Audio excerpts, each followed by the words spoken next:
Hello, welcome back to guys my another vlog. बहुत काम है में आज हम आपको अपनी कैट्स की डेली रूटीन और अपने कैट्स के बारे में सब कुछ बताने वाले हैं। आज हम आपको मिलवाएंगे सबसे पहले अपनी फ़र्स्ट कैट से, जिसका नाम है मोमो। और ये 50 डेज़ की थी जब इन्हें हम अपने घर लेकर आए थे, और उसके बाद ये हमारे एक रिलेटिव को बहुत ज़्यादा पसंद आ गई और फिर वो मजबूरी में हमको उनको देना पड़ गया और ये अडॉप्ट हो गई। और अब ये जो है करीब 10 महीने की हैं और ये फ़र्स्ट टाइम प्रेग्नेंट हुई थी और इन्होंने 4 हेल्दी बेबी डिलीवर किए हैं।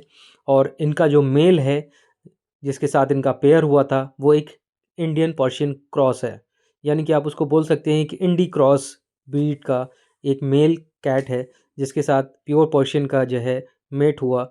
और उसका रिज़ल्ट है ये खूबसूरत से प्यारे प्यारे बच्चे, जो आप देख सकते हैं कि ये प्योर पर्शियन नहीं है, ये भी इंडियन और पर्शियन का मिक्स है, यानी कि क्रॉस। आप देख सकते हैं कितने प्यारे प्यारे खूबसूरत बच्चे हैं। एक कैलिगो है जिसमें से, और कैलिको आपको पता है कि डेफिनेटली जो है हमेशा 99% फीमेल होते हैं।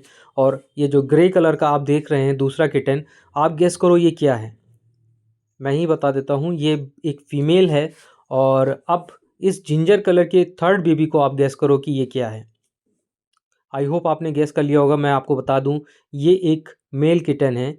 और आपको फोर्थ बेबी से मिलवाता हूँ, ये वो फोर्थ बेबी है। और आप इसको भी गेस कर सकते हैं। नहीं, ये फीमेल नहीं है, ये भी एक मेल है गाइस, यानी कि 2 फीमेल एंड 2 मेल, यानी कि कैलिगो और ग्रे कलर के जो 2 किटन हैं वो फीमेल हैं और 2 जिंजर कलर के में हैं जो वो आपके मेल हैं। ठीक है। और ये हमारी मोमो हैं जो काफ़ी हेल्दी हैं और काफ़ी फिट हैं, और इनका प्रॉपर ख़्याल रखा जाता है। इनको प्रोटीन दिया जाता है इनके खाने में, इनको ग्रेवी वाला फूड दिया जाता है और इनको बॉयल चिकन दिया जाता है बॉयल राइस के साथ में, ताकि जो है ये बच्चों को अच्छे से फीड करा सकें और इनके बच्चे हेल्दी हों और जल्दी बड़े हो जाएं। इसलिए इनको प्रोटीन पाउडर भी दिया जा रहा है, इनको मल्टीविटामिन्स वाले सिरप्स भी दिए जा रहे हैं, और इनकी मैं अपडेट्स हमेशा लेता रहता हूँ। और ये हैं हमारी मोमो के पार्टनर, एक वाइट कलर के इंडी पर्शियन क्रॉस मेल, जिनका पेयर हुआ था हमारी मोमो से, और उसका रिज़ल्ट है वो प्यारे प्यारे खूबसूरत से 4 बच्चे जो अभी आपने देखे हैं। और हमारी मोमो काफ़ी हेल्दी है और काफ़ी फिट है, और इसको खाना जो है ज़्यादातर ग्रेवी ही दिया जाता है ताकि इसका वाटर इनटेक जो है बना रहे और ये डिहाइड्रेट ना हो, क्योंकि ये बच्चों को फ़ीड करा रही है। इसके बाद हम आ जाते हैं अपनी दूसरी कैट पे, जिसका नाम है डायना। और इसको भी आप हमारे बाकी के ब्लॉग्स में देखते रहते हैं।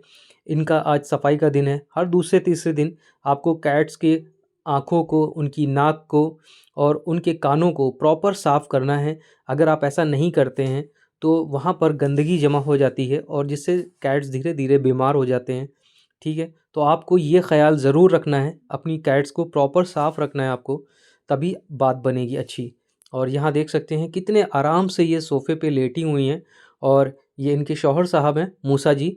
इनकी हिम्मत नहीं है अपनी बीवी के आगे लेटने की, ये चुपचाप बैठे हुए हैं, इंतज़ार कर रहे हैं जब इनकी बीवी अलाउ करेंगी ये तभी बैठेंगे।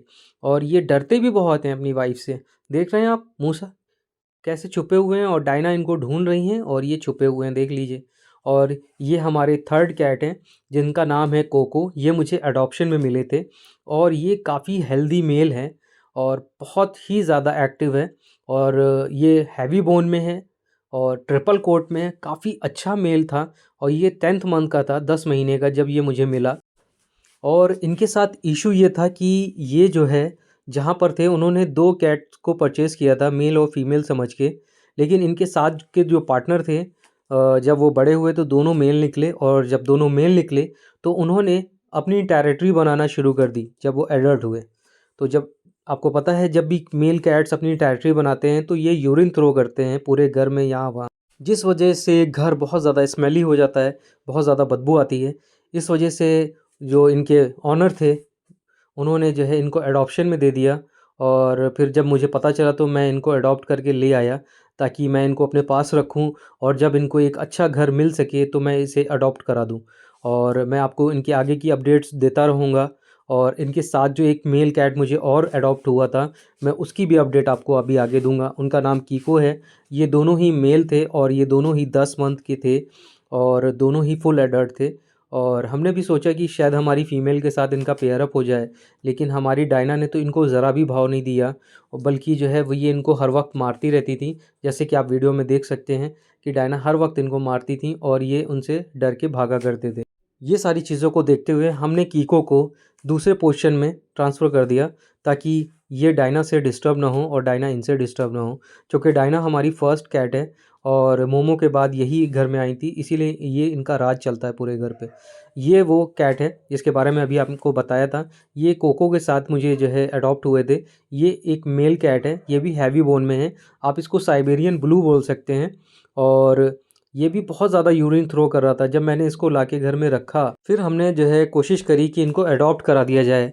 तो हमारे कांटेक्ट में कोई लोग आए, हमने उनसे बात की, वो इसको अडॉप्ट करना चाहते थे, लेकिन उनकी एक कंडीशन थी। वो चाहते थे कि हम कीको को न्यूट्रल करा दें, जिससे कि जो है उनको इसको रखना ईजी हो जाए और ये उनके घर में यूरिन थ्रो ना करे और उनका घर भी साफ़ सुथरा रहे।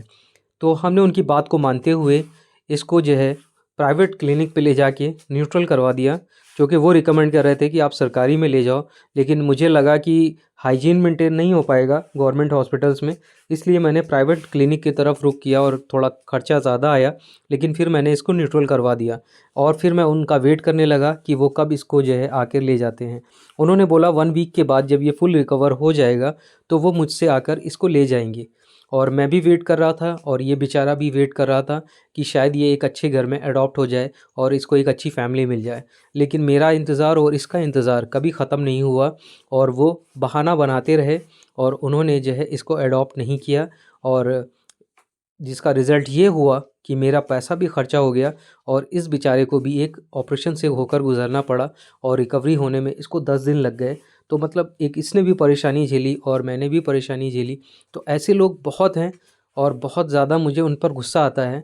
अगर आप कमिटमेंट कर रहे हो तो वो कमिटमेंट पूरा करो। अगर आप पेट लवर हो और अगर आप कैट और डॉग्स लवर हो तो उसको शो ऑफ मत करो, जेन्युइन हो तो ही बात करो, वरना फेक लोगों से बिल्कुल भी मुझे अच्छा नहीं लगता। ये है हमारे एलेक्स और ये भी एक पर्शियन कैट है और ये भी एक मेल हैं और ये बहुत ज़्यादा जो है हमारी डायना के साथ घुल मिल गए थे और ये वो फर्स्ट मेल कैट थे जिनके साथ हमारी डायना खूब खेला करती थी। देखिए कैसी मस्ती हो रही है इनकी।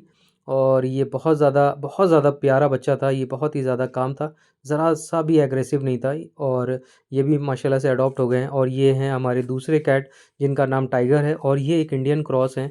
और इनके जो ऑनर थे वो एक लड़की थी और उसको शादी करनी थी, इसलिए जो है उनके ससुराल में शायद ये कैट्स वो रख नहीं सकती थी, वो अकेली थी, इसलिए उसको इसको अडॉप्शन में देना पड़ा। तो उसका जेन्युइन जो है रीज़न था इसको अडॉप्शन में देने का। लेकिन ये कैट जो है इंडी कैट था और आपको पता है कि इंडी कैट जितने होते हैं इनके साथ एक सबसे बड़ी दिक्कत ये होती है कि ये आप चाहे इनको जितना भी लीटर ट्रेन कर दो और आप चाहे जितना इनको टेम करने की कोशिश करो, लेकिन ये एग्रेसिव भी रहते हैं और ये घर से भी भागते हैं। और दूसरी चीज़ ये यूरिन बहुत ज़्यादा थ्रो करते हैं पूरे घर में। और इनके साथ भी यही प्रॉब्लम थी, ये हमारे टाइगर घर से भाग जाते थे, इनको हमें बांध के रखना पड़ता था। और जहाँ इनको खोलते थे ये तुरंत बालकनी से या छत से जहाँ से इनको रास्ता मिलता था ये भाग जाते थे। और ये हमारे दूसरे कैट हैं जिनका नाम है थॉर और ये एक प्योर पर्शियन थे। ये जब अडॉप्ट हुए थे इनकी बहुत ज़्यादा बुरी कंडीशन थी और फिर हमने जब इनकी इस कंडीशन को देखा तो हमने ये ट्राई किया। तो हमने इनको पहले हमने इनकी पूरी बॉडी को पहले शेव करवाया और उसके बाद इनको जो है अच्छा सा जो है बाथ दिया, ताकि जो है इनके सारे टिक्स, सारे फ्लाइज़ और इनके सारे वुंड्स जो बालों में पड़ जाते हैं वो सारे ख़त्म हो जाएं। और आप देख सकते हैं कि अब इनकी कंडीशन बहुत अच्छी है। शुरू में ही 2-3 दिन इन्होंने खाना पीना सब छोड़ दिया था। और आपको बताऊं कि मैंने जितने पर्शियन देखे हैं उन सारे पर्शियंस में ये सबसे ज़्यादा एग्रेसिव कैट था। और ये इतना ज़्यादा एग्रेसिव था कि ये किसी मेल को पसंद ही नहीं कर रहा था अपनी टेरिटरी में। और हमारे मूसा की तो इसने वो हालत की है मार मार के कि मैं आपको क्या ही बताऊं। मुझे मजबूरी में फिर इसको बांधना पड़ा। आप देख सकते हैं ये बंधा हुआ है और ये बंधे रहना ही नहीं चाहता था। ये इतना ज़्यादा एग्रेसिव था कि मैं इसको जब खाना डालता था तब भी ये मुझे काटने के लिए आता था, और मुझे लग रहा था ये बहुत ज़्यादा टफ़ चैलेंज होगा मेरे लिए। और ये हमारे लास्ट में इंडी कैट हैं, और ये जो है मैं जहाँ डॉक्टर के पास अपने बच्चों का ट्रीटमेंट कराने के लिए जाता हूँ, ये वहाँ मुझे मिले थे। ये एक छोटा सा प्यारा सा किटन था, लगभग आप मान के चलो 2 से ढाई महीने का। और जब मैंने इसको पुकारा तो ये एक बार में मेरे पास आ गया, और इसका नाम मैंने जो है कोको रखा हुआ है। और ये अक्सर करके मेरे पास आते रहते हैं, और ये अब जो है तकरीबन जो है मान के चलिए ये 10 महीने के आसपास होने वाले हैं, और ये फुल एडल्ट हैं, और अपनी फ़ीमेल को ये लेकर आते हैं। कभी कभी इनकी फ़ीमेल भी इनके साथ आती है। और मुझे रिसेंटली अभी पता चला है कि इन्होंने बच्चे भी दे रखे हैं, इनके बहुत सारे छोटे छोटे बच्चे भी हुए हैं जो मुझे अपनी छत पे मिले हैं। क्योंकि मैं पिजन्स भी रखता हूँ छत के ऊपर, तो इनके जो बच्चे हैं वो मेरे पिजन्स को खाने की फ़िराक में हमेशा लगे रहते हैं। मैं जब भी अपने पिजन्स खोलता हूँ इनके बच्चे आ जाते हैं। लेकिन मजबूरी ये है कि ये मेरे बहुत ज़्यादा लाडले हैं, तो मैं इनको भी नहीं कुछ कर सकता, इनके बच्चों को भी कोई हार्म नहीं कर सकता, इसीलिए हमको इनकी और इनके बच्चों की मस्ती को बर्दाश्त करना पड़ता है। तो गाइज़, हमारे चैनल बहुत काम है को आप ज़रूर सपोर्ट करें, हमारे सब्सक्राइबर गेन करने में हमारी मदद करें, हमारे तमाम तरह के वीडियोज़ आपको हमेशा मिलते रहें। इसके लिए आपको करना ये है कि हमारे नोटिफिकेशन बेल को ऑल पर सेलेक्ट कर दें, ताकि हमारे इसी तरह की इन्फॉर्मेशन आपके साथ शेयर होते रहें। बहुत काम है को देखने के लिए थैंक्स फॉर वॉचिंग। बहुत काम है।